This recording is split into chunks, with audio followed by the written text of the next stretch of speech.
ସୁଭଦ୍ରା ଯୋଜନାରେ already apply start ହେଇଗଲାଣି। ଆପଣମାନେ ଚାହିଁଲେ ମଧ୍ୟ ଏଇ ୱେବସାଇଟ୍ ମଧ୍ୟ ଆମ ଟେଲିଗ୍ରାମ ଗ୍ରୁପରେ ମଧ୍ୟ ପାଇପାରିବେ।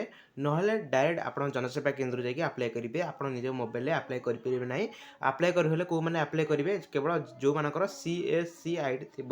ତ ସିମ୍ପଲ୍ କଥା, ମାନେ ଅଧିକାରୀଙ୍କ ଲଗ୍ଇନ୍ ଉପରେ କ୍ଲିକ୍ କଲେ ଆପଣଙ୍କୁ ଏମିତି କିଛି ଇଣ୍ଟରଫେସ୍ ଆସିବ, ଡିପାର୍ଟମେଣ୍ଟ ଲଗ୍ଇନ୍ ଆଉ CSC ଲଗ୍ଇନ୍। ଓକେ, ଆଉ ତ ଆପଣମାନେ CSC ମାନେ ଜନସେବା କେନ୍ଦ୍ର ଯାହାର ବି CSC ଆଇଡି ଥିବ, ଆପଣମାନେ ଏଇଠି ତାଙ୍କର ଆଇଡି ଲଗ୍ଇନ୍ କରିକି ଆପଣଙ୍କର ଫର୍ମଟି ଆପ୍ଲାଏ କରିପାରିବେ। ମୁଁ ଅଲରେଡ଼ି ବି ଏଇଟା ଡକୁମେଣ୍ଟ ଭେରିଫାଏ କରିଦେଇଛି। ଆପଣମାନେ କ'ଣ କ'ଣ ସବୁ ଡକୁମେଣ୍ଟ ଦରକାର, କିଛି ବି ଡକୁମେଣ୍ଟ ଦରକାର ନାହିଁ। ବାସ୍ ଖାଲି କେବଳ ଆଧାର କାର୍ଡ଼ ତମର ଯେଉଁ ମୋବାଇଲ ନମ୍ବର ଲିଙ୍କ୍ ଥିବା ଦରକାର। ଓକେ, ତ ଓକେ, ଆଉ ଯେଉଁ ଫର୍ମଟା ଫିଲ୍ଅପ୍ କରିସାରିଲା ପରେ ଆଉ ଆଧାର କାର୍ଡ଼ ମୋବାଇଲ ନମ୍ବର ଲିଙ୍କ୍ ଥିବା ଦରକାର। ବାସ୍ ସେତିକି, ଆଉ କିଛି ବି ନୁହେଁ। ଓକେ, ଆଉ ଆପଣଙ୍କର ଯେଉଁ ବ୍ୟାଙ୍କ ପାସବୁକ୍, ବାସ୍ ଏଇ ତିନିଟା ଜିନିଷ, ଆଉ କିଛି ବି ନୁହେଁ। ଠିକ୍ ଅଛି, ତ ଆପଣମାନେ ମଧ୍ୟ ଆର ସବୁକିଛି ଡିଟେଲ୍ସ ସହିତ ଆର ଅଫିସିଆଲ୍ ୱେବସାଇଟ୍ ମଧ୍ୟ ପଢ଼ିପାରିବେ। ଯଦି କିଛି ଡାଉଟ୍ ରହୁଛି ନିହାତି ଭାବରେ କମେଣ୍ଟ ବକ୍ସରେ ମତ ଦେବେ। ତା ବାବଦରେ ମୁଁ ଅଲରେଡ଼ି ସୁଭଦ୍ରା ଯୋଜନା ନେଇକି ମୁଁ ବହୁତ ସାରା ସବୁକିଛି ଡିଟେଲ୍ସ ମଧ୍ୟ ଆମ ୟୁଟ୍ୟୁବ୍ ଚ୍ୟାନେଲ୍ ମଧ୍ୟ ଭିଡ଼ିଓ ଅପଲୋଡ଼ କରିଦେଇଛି। ଯଦି ବି ସୁଭଦ୍ରା ଯୋଜନାରେ କୌଣସି ବି ଡାଉଟ୍ ରହୁଛି ତାଙ୍କର ହେଲ୍ପଲାଇନ୍ ନମ୍ବରରେ ମଧ୍ୟ କଲ୍ କରିପାରିବେ। ନହେଲେ ମୋତେ କମେଣ୍ଟ ବକ୍ସରେ ନିଜର ମତ ଦେଇଦେବେ। ନହେଲେ ଆମ ଟେଲିଗ୍ରାମ ଗ୍ରୁପରେ ଜଏନ୍ ହେଇକି ମୋତେ ମେସେଜ୍ କରିପାରିବେ। ସବୁକିଛି ଡିଟେଲ୍ସ ମଧ୍ୟ କହିଦେବି। ଆଉ ଗୋଟେ କଥା ହେଲା କି ଆପଣଙ୍କର ଯେଉଁ ବ୍ୟାଙ୍କ ଆକାଉଣ୍ଟରେ ଆଧାର କାର୍ଡ଼ ଲିଙ୍କ୍ ଥିବା ଆବଶ୍ୟକ।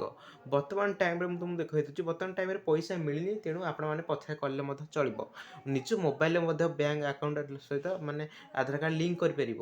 ତା ବାବଦରେ ମଧ୍ୟ ଭିଡ଼ିଓ ମୁଁ ଜଲ୍ଦି ଅପଲୋଡ଼ କରିଦେବି। ଆପଣଙ୍କୁ ଟେନସନ୍ କିଛି ଦରକାର ନାହିଁ। ବର୍ତ୍ତମାନ ଟାଇମ୍ରେ ଆଧାର କାର୍ଡ଼ ମୋବାଇଲ ଲିଙ୍କ୍ ଥିବା ଦରକାର ଏବଂ ତୁମର ବ୍ୟାଙ୍କ ପାସବୁକ୍। ଠିକ୍ ଅଛି, ବ୍ୟାଙ୍କ ପାସବୁକ୍ ମାନେ ଯେଉଁ ବ୍ୟାଙ୍କ ହେଲେ ବି ଚଳିବ। ଆଉ ଆପଣଙ୍କର ଯେଉଁ ଫର୍ମଟା, ଠିକ୍ ଅଛି, ବାସ୍ ଏଇ ତିନିଟା ଜିନିଷ ନେଇକି ଆପ୍ଲାଏ କରିଦିଅ।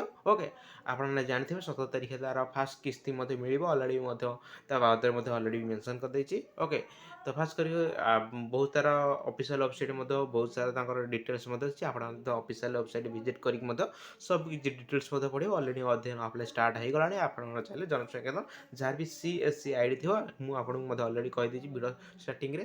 ଆଧିକାରୀଙ୍କ ଲଗ୍ଇନ୍ ଉପରେ କ୍ଲିକ୍ କରିକି ଆପଣ CSC ଆଇଡି ଯାହାର ବି ଥିବ ଲଗ୍ଇନ୍ କରିକି ଆପଣ ଫର୍ମଟି ଆପ୍ଲାଏ କରିପାରିବେ।